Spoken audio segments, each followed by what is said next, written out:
Ito na yung part 2 o Western Conference Team Names Explanation o ibig sabihin ng mga pangalan ng team sa NBA. Game na agad. Una, Denver Nuggets. Ang Nuggets ay hindi galing sa Chicken Nuggets o counterpart ng Chicken Templados. Ang pangalan nila, nakatali sa kasaysayan ng Colorado noong Gold Rush ng 19th century kung saan libu-libong tao ang nagpunta doon para maghanap ng gold nuggets o mga piraso ng ginto. So tribute yon sa mining heritage ng kanilang estado. Ang Denver ay mataas na lugar, 5,280 feet above sea level, kaya meron silang jersey na 5280 at Mile High City. Next, San Antonio Spurs. Ang pangalan nila ay isang tribute sa cowboy o western culture ng estado. Ang spur ay isang metal na nakakabit sa takong ng cowboy boot para kontrolin ang kabayo. So ang purpose nun ay parang whip din o latigo. Pampahinto, pampabagal, pampatakbo o pampabilis. Ito yung dahilan bakit ang logo nila ay madalas may spur na letter U sa word na Spurs. So hindi yun magnet o sapatos ng kabayo. Sunod, Dallas Mavericks. Ang Maverick ay tawag sa unbranded na baka o cattle, simbolo ng pagiging independent. So para siyang aso na walang may-ari na tinatawag nyo dating Askal, na naging pangalan din ng dating team, ang Philippine Askals. So parang ganun din yon. Yung word ng Maverick ay galing sa isang tao, kay Samuel Maverick, isang Texas rancher noong 1800s. Hindi niya binabrand ang mga baka niya. Kaya sa Texas noon, naging common term ang Maverick para sa unbranded cattle. Yung kabayo naman sa logo, nagre-represent yun ng cowboy culture ng city dahil pareho naman silang Texas na San Antonio. So mas bagay ang kabayo visually at culturally sa Texas kaysa baka.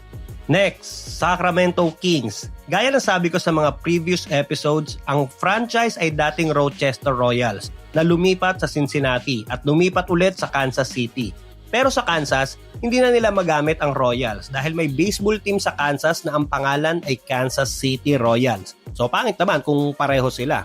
Kaya pinalitan nila yung Royals ng Kings. So gaya ng Royals, ang Kings ay simbolo pa din ng royalty, kapangyarihan, pride at prestige. Kaya minsan may corona sa logo nila. Utah Jazz. Walang jazz roots ang Utah. Hindi kasi para sa kanila ang jazz dahil ang team ay dating New Orleans Jazz. At ang New Orleans ay kilala bilang birthplace ng jazz music. Kaya sobrang swak ng pangalan ng lungsod na iyon. Kaso lumipat ang franchise sa Salt Lake City, Utah at hindi naman pinalitan ang team name. Hindi natuloy bagay. Parang itong susunod.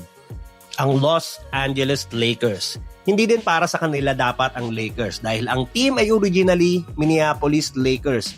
Ang Minnesota ay kilala bilang Land of 10,000 Lakes dahil sa sobrang dami ng malaking lawa sa estado. Kaya tinawag nila ang team na Lakers. Pero nung lumipat ang franchise sa Los Angeles, hindi na din sila nagpalit ng name at pinanatili na lang ang Lakers. Nagkatamara na din siguro magpalit.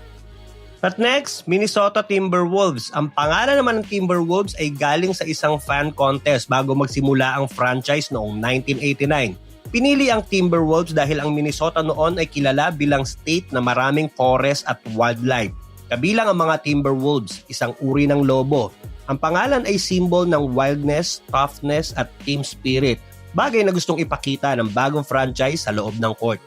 Memphis Grizzlies. Ito alam nyo na, ang team ay dating Vancouver Grizzlies. Pinili ang Grizzlies bilang pangalan dahil sa grizzly bears o oso na native sa Western Canada at simbolo ng toughness, strength at ferocity. Lumipat sa Memphis noong 2001 at kahit wala nang kinalaman ang grizzly bears sa Tennessee, in-embrace ng mga fans ang pangalan dahil sa legacy at identity ng team. Kaya sa court, kahit wala na sa Canada, dala pa rin nila ang ferocity ng grizzly. Houston Rockets. Nasabi ko na din to nung nakaraan, ang franchise ay galing sa San Diego, California.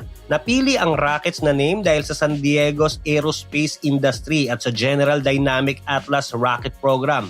Pero nung lumipat ang franchise sa Houston, Texas, hindi na nila pinalitan yung name dahil swak pa din sa Houston ang Rockets dahil nandun ang NASA Space Center. At least sila bagay pa din yung old name unlike Lakers at Jazz. Next, Phoenix Suns. Ang Suns ay galing din sa isang fan naming contest. Pinili ang pangalan na Suns dahil ang Phoenix ay kilala sa sunshine at desert climate, isa sa pinakamainit at sunny na lugar sa US. At ang Suns daw ay simbolo ng energy at brightness ng team. Kaya kapag Suns ang laro, expect the hot, fast at shining sa court.